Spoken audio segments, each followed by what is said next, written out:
जय माँ इंद्राक्षी, जय अम्बे। इंद्राक्षी धाम में दर्शकों आप सभी का हम हार्दिक स्वागत करते हैं। आज के दिन जिन जातकों का जन्म दिवस है, मैरिज एनिवर्सरी है, उन सभी को हमारी तरफ से बहुत बहुत शुभकामनाएं। अनेकों व्यक्ति बीमारियों से पीड़ित रहते हैं, नाना रोगों से पीड़ित रहते हैं और इन्हीं रोगों के चलते चलते कई बार रोग इतने हावी हो जाते हैं कि हम अपनी आयु से, अपने जीवन से हाथ धो बैठते हैं। हमारे शास्त्रों में, हमारे वेदों में अनेकों प्रकार के ऐसे सूक्त हैं जो हम पढ़ें, जैसे औषधि सूक्त है, रात्रि सूक्त है, दीर्घायुष्य सूक्त है। तो आज हम आपको दीर्घायुष्य सूक्त के बारे में बताने वाले हैं। तो आप समझेंगे क्या इन्हें पढ़ने से आयु बढ़ जाती है? देखो भैया, प्रेयर में एक बहुत बड़ी ताकत होती है और हमारे सत्य सनातन धर्म में जो स्तोत्र कवच आदि बताए गए हैं उनमें ताकत बहुत है।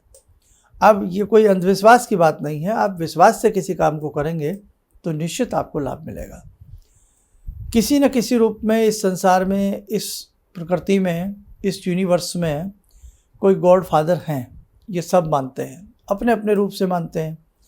कोई कहता है प्रकृति नियंता है, प्रकृति को कोई चला रहा है, कोई गॉड फादर है, कोई वीटो पावर है, कोई वीटो शक्ति है जो संसार को चला रही है।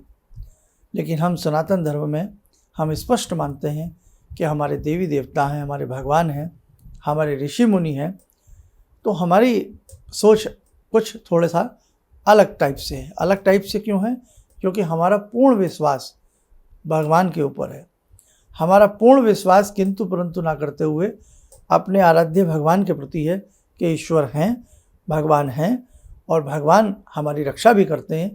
ये हम थोड़ा सा बिल्कुल स्पष्ट रूप से ऐसा हम सोचते हैं। तो उसी में से दीर्घायुष्य सूक्त जो होता है, दीर्घायु को बढ़ाने वाला दीर्घायुष्य सूक्त, उसकी जानकारी हम इस अंक में आपको आज देने वाले हैं। आपको बहुत काम आएगा। आइए पहले आज का हम पंचांग देखें।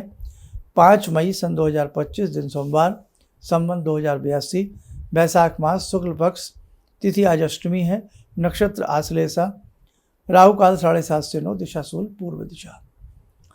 तो जो व्यक्ति हारी बीमारी से लड़ते लड़ते थक जाते हैं या जिन्हें ये भय रहता है कि मेरी आयु बहुत कम है, जिनकी जन्म पत्रिका में आयुष्य भाव में ग्रह अच्छे नहीं हैं या दृष्टि अच्छी नहीं है, या हाथ में आपकी जो मुख्य 2 रेखाएं हैं जो आयु को प्रदान करती हैं, हार्ट लाइन और आपकी एज लाइन, ये दोनों ही रेखाएं आपको लगता है कि अच्छी नहीं है या किसी ने आपको ऐसा बता रखा है, या बीमारियां, नाना भांति की बीमारियों से आप जूझ रहे हैं, तो आप दीर्घायुष्य जो सूक्त है इसको एक बार ज़रूर पढ़ें। रोज़ समय ना मिले तो केवल रविवार के दिन आपको इसको पढ़ना चाहिए। इसकी 1-2 लाइनें मैं पढ़ के बता रहा हूँ ताकि पहचान करके ये आप ले आएंगे। सुने। दीर्घायुष्य सूक्त अथर्ववेदीय पिपलाद शाखा का यह दीर्घायुष्य सूक्त सभी प्राणियों के लिए समान रूप से दीर्घायु प्रदायक है। इसमें ऋषि पिपलाद ने देवों से, ऋषियों से, गंधर्वों से, दिशाओं से, औषधियों से, नदी से, समुद्र से एक लंबी आयु की प्रार्थना की है। अब ये यहाँ से प्रारंभ होता है, इसको आप देखें। सम माँ सिंचन्तु मरुतः सम पूषा सम बृहस्पति सम मायम अग्नि सिंचन्तु प्रजया च धनेन च दीर्घमायु कर्णोतु में। यहाँ से ये प्रारंभ होता है और इसकी एंडिंग जो लाइन है वो भी आप देख लें। सत्यम समस्यमानः सिंचन्तु प्रजया च धनेन च दीर्घमायु कर्णोतु में। 1-2 पद हिंदी में भी हम सुना देते हैं, सुन लें। पहले वाले का, मरुदगण पूषा बृहस्पति तथा यह अग्नि मुझे प्रजा एवं धन से सींचे तथा मेरी आयु की वृद्धि हो। आदित्य, अग्नि, इंद्र मुझे प्रजा और धन से सींचें तथा मुझे दीर्घायु प्रदान करें। अंत में हम पढ़ देते हैं। नदी, सिंधु और समुद्र मुझे प्रजा एवं धन से सींचें तथा मुझे दीर्घायु प्रदान करें। जल, कृष्ट, औषधियाँ तथा सत्य हम सबको प्रजा और धन से सींचें तथा मुझे दीर्घायु प्रदान करें। तो कहने का भाव, इसमें ऋषि पिपलाद जो हैं वो नदियों से, झरनों से, समुद्र से, अग्नि से, वायु से, सभी से प्रार्थना कर रहे हैं कि आपकी कृपा हो और हमारी आयु दीर्घायु हो। जल जीवन है, वायु प्राण है, सभी जानते हैं। तो सभी से प्रार्थना इसमें की गई है। आप इसे, जैसे हमने सरल हिंदी के पद पढ़े, तो आप इसे सरल हिंदी में भी पढ़ सकते हैं। यदि इसे हिंदी में पूरा आप इसे पढ़ते हैं, 9 इसके अंदर मंत्र मान लें या दोहे मान लें, सूक्त है ये, तो ज़्यादा से ज़्यादा आपको 2 मिनट का समय लगेगा। 2 मिनट में आप इसको प्रतिदिन पढ़ सकते हैं। समझ में आ गई बात। और यदि आप इसे संस्कृत में पढ़ते हैं तो संस्कृत में भी आप इसे मान के चलें 2-2.5 मिनट के अंदर अंदर इसको आप पढ़ सकते हैं। इस सूक्त का नाम क्या है वो आप एक बार फिर अपनी स्क्रीन पर देख लें और नोट कर लें। दीर्घायुष्य सूक्त, ये इसका नाम है। ये बुक आपको बाज़ार से मिल जाएगी। जो सूक्त की किताब आती है उसी में ये सूक्त आपको मिल जाएगा। और यदि फिर भी आपको नहीं मिलता है तो हम प्रयास करेंगे इसे अपनी वेबसाइट पे या फेसबुक पे कहीं ना कहीं आपको दे देंगे, वहाँ से आप इसको नोट कर सकते हैं। मात्र इसमें 9 दोहे मान लें, 9 श्लोक मान लें और 2 से 2.5 मिनट का ही समय आपको इसमें लगेगा। ऐसे ही है, आपने देखा हो मृत्युंजय कवच। मृत्युंजय कवच भी मृत्यु के ऊपर विजय प्राप्त करने की क्षमता रखता है, लेकिन हमारे भाव कैसे हैं, हम किस भाव से भगवान के स्तोत्र आदि को जपते हैं, ऐसे ही है दुर्गा कवच और ऐसे ही अद्भुत इंद्राक्षी कवच। वास्तव में ये कवच बड़े ही अनुपम है। लेकिन आज जो हमने छोटा सा आपको सूक्त बताया है, इसमें ऋषि पिपलाद ने जैसे कि वायु से, जल से, सभी से आयुष्य की कामना की है, तो ये भी बड़ा सुंदर है। भविष्य में अपनी कॉपी डायरी में नोट करके रखें, कभी ना कभी आपके ये काम आएगा। तो ये प्रयास हो रहा है आगे आगे कि सारी चीज़ें आपको हमारी वेबसाइट से कहीं ना कहीं से प्राप्त हो जाएंगी। तो साधकों, आइए समय हो चला है जगत जननी से जुड़ने का।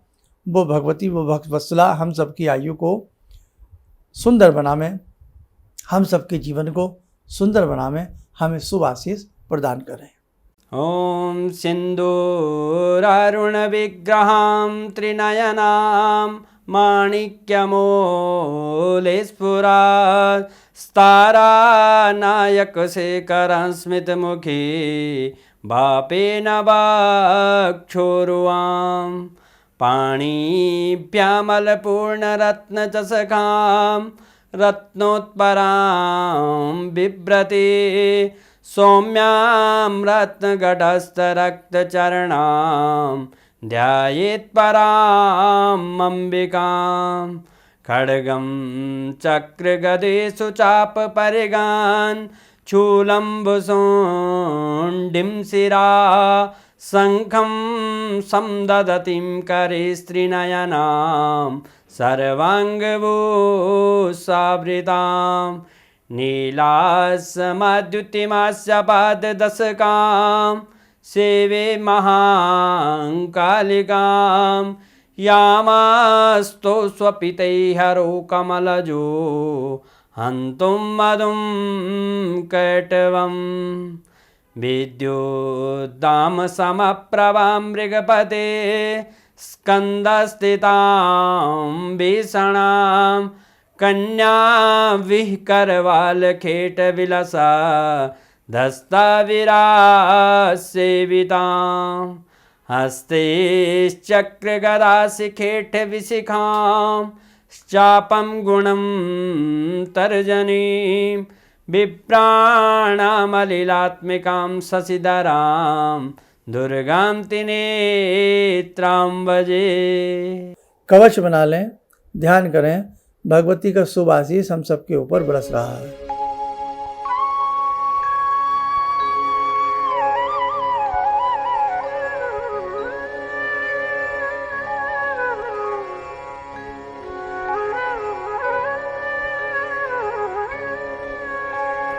ओम बोलते हुए नेत्र खोलें, सामान्य हो जाए। देखो साधकों, हमारे वेदों में जैसे सामवेद में है, सामवेद में अनेकों प्रकार के गुप्त रहस्य गायन शैली के हैं। अथर्ववेद है, उसमें बहुत ज़्यादा विस्तारित चीज़ें बताई गई हैं, बहुत अच्छे मंत्र भी हैं, ऋग्वेद में हैं, और गायत्री मंत्र का उल्लेख तो करीब करीब तीनों वेदों में हमें प्राप्त होता है। 4 वेद हैं हमारे, सभी जानते हैं। तो कहने का भाव यही है कि वेदों में अद्भुत खजाना है। अब हमें दोबारा से ज़रूरत पड़ेगी हम वेदों की तरफ लौटें, अपनी ऋषि परंपरा, गुरु परंपरा की तरफ हम लौटें और हम अपने जीवन में सुख शांति को महसूस करें। गुरुकुल में सुबह सुबह मयूर की आवाज़ें, बच्चों के मंत्र पाठ की आवाज़ें, ऐसा हमारी परंपरा रही है। बहुत सारी चीज़ें अब विलुप्त प्राय हैं। तो साधकों ध्यान रखना, आपका थोड़ा सा हमें सपोर्ट चाहिए। आप इन सब चीज़ों को आगे आगे शेयर कीजिएगा ताकि लोगों को पता लगे। अब शायद आप में से आज बहुत ऐसे लोग होंगे जिन्हें दीर्घायुष्य सूक्त का आज पहली बार पता लगा हो। तो ये हमने आपको बता दिया, अथर्ववेदीय पेपलाद शाखा का ये सूक्त है। ये अथर्ववेद से भी आपको मिल सकता है। जिनके पास अथर्ववेद हो या आसपास कोई पुस्तकालय हो, वहाँ अथर्ववेद में पेपलाद आदि शाखा को निकाल करके उसमें से इसको आप नोट कर सकते हैं। नहीं तो कुछ दिन बाद इसको हम आपके लिए उपलब्ध करा देंगे। दूसरी बात, ऐसे ही बेटे जीवन में कभी कभी जब भी समय मिला करें, आप इंद्राक्षी कवच और दुर्गा कवच भी जरूर पढ़ा करें। चलिए, आप सब लोग स्वस्थ रहें, सुखी रहें। इन्हीं शुभकामनाओं के साथ हम अपनी वाणी को विराम देते हैं। जय जय अम्बे।